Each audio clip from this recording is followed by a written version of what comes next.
Hi everyone, Sarah Pacaro. Today we're going to be talking about language, specifically the use of the word but in language and its relevance when communicating with someone who is very manipulative, a narcissist, or a very toxic person, a person who is extremely difficult to get your way with. You always find that you are having to defend, justify, validate, and it never really seems to work out quite in your favor. And that is because of the use of one of their favorite words. That word is but. So, but in nature is a word that combines two things. It's a conjunction, so it ties together different elements. It's this, but that. So there's this thought, but we're going to go against that thought with the use of the word but. So what happens is this shift of perception of thought that brings in an alternative perception or a different point of view. And those two perceptions or points of view don't agree. This, but that. And they're not on the same page. It's as if it's going this way, but and then it starts to go off a different direction and that way. So you may hear this come up in language, especially when trying to communicate or talk to a narcissist or a very toxic person and maybe get agreement on something. Let's say that you are together and you're going out to dinner and you're asking them, do you like this outfit? Yeah, but I like the other one better. Whatever. I do like this black dress. Yeah, but I like the red dress better. And it's a shift in perception or a shift in viewpoint. Yes, but and then you're going to go off another direction and change it. So it takes it from here and then moves it over here. And it takes it away from this present moment, away from where we're at now. Here we are, but say you're trying to figure out where to go out to eat. Do you want to go out to eat? Yeah, but we have no money because you went out and bought this. Okay, so it's taking it from here, adding the word but, and the word but lends itself to gaslighting and manipulating very easily because then you start to question, well, I thought this, but now that maybe you want to go on, you're talking about going on vacation.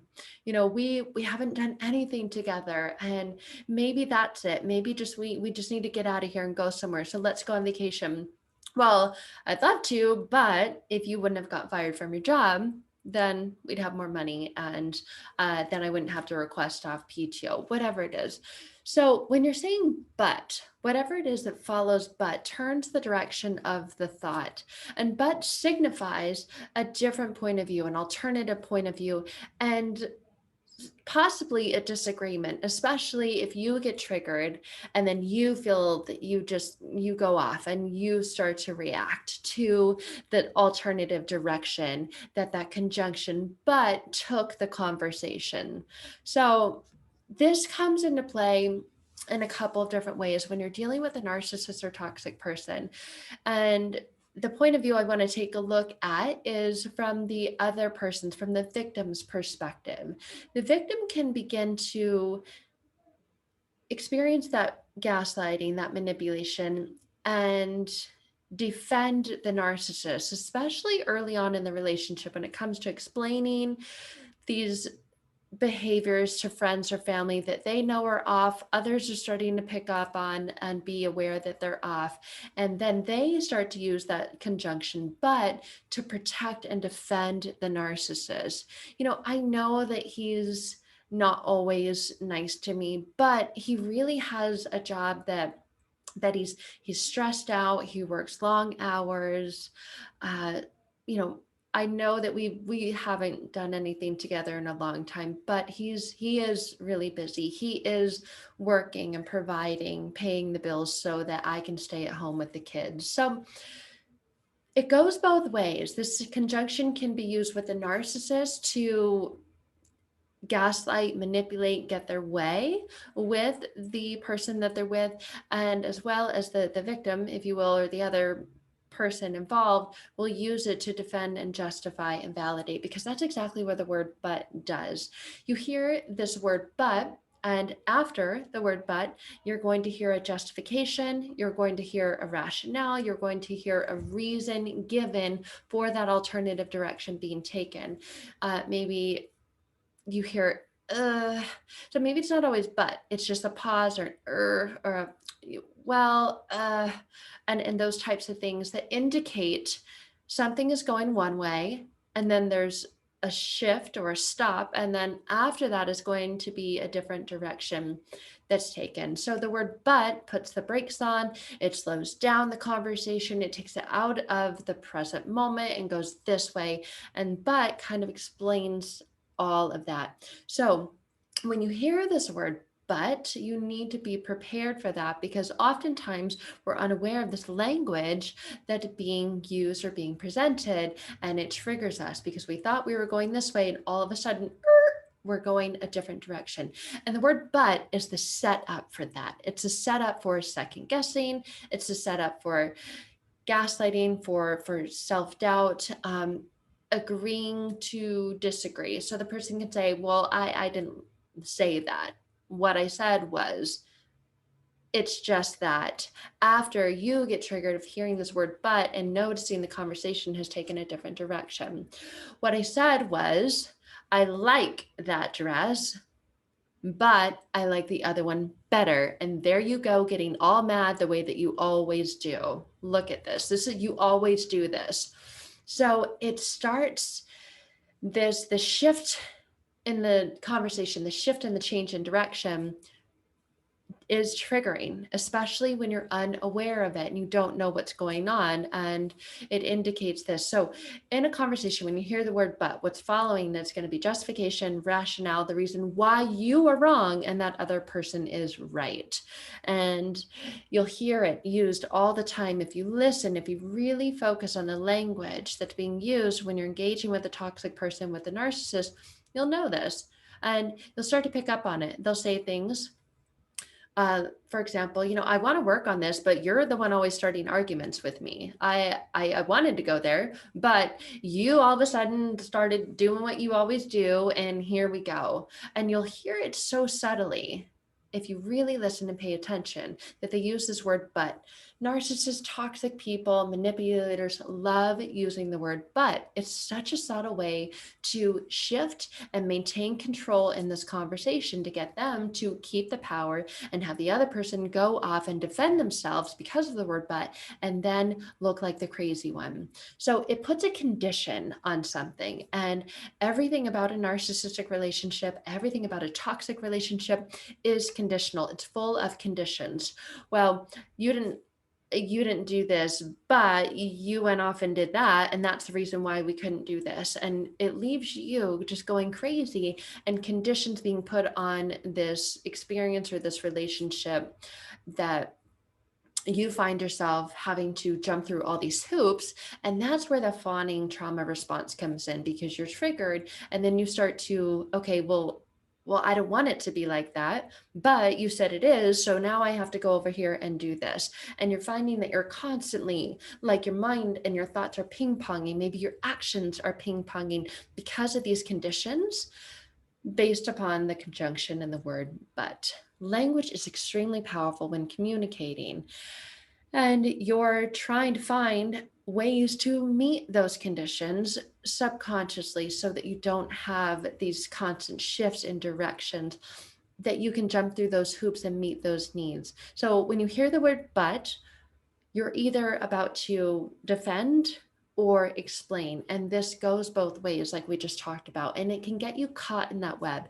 It can induce rage. It induces word salad with a narcissist, especially if you use the word but with them. Immediately, you'll notice this influx of rage.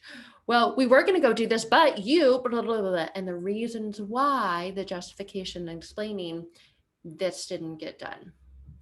And you'll notice things never get done because that would mean the narcissist accepting responsibility. And the word but allows them to not accept responsibility because it takes the conversation and the experience a different direction. So it's like this tug of war game, like a circus. You're constantly jumping through these hoops when the word but is in play. So it happens with all kinds of communication. It happens face to face. It also happens if you are engaging in conversation over text or over email. You'll notice the narcissist but and then tries to shift it a different direction.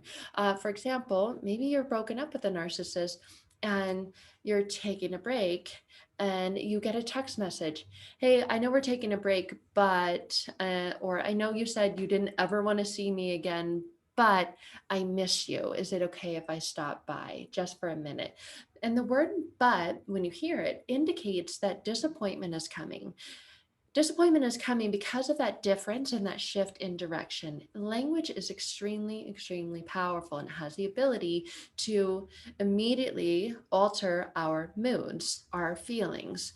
You'll notice this when you begin to use different language, yes, and that is more subtle and not so triggering. No, but, or no, it's just that. Well, this, but that immediately puts this negative spin on it and will cause you to go down this dark rabbit hole of confusion, of questioning, of what did I do? Why does this always happen to me?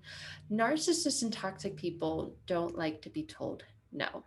They like to be in control of everything. And they use the word but to control the direction. They don't like the direction that the conversation is going.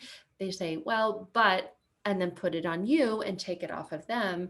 And then that gives them a sense of power, a sense of control. So you can combat this using language the same way that they're coming at you. You can use to defend and kind of smooth things out. First, become aware of the language and how it's being used in these types of relationships and the way that they impact you, the way that this word but can trigger you.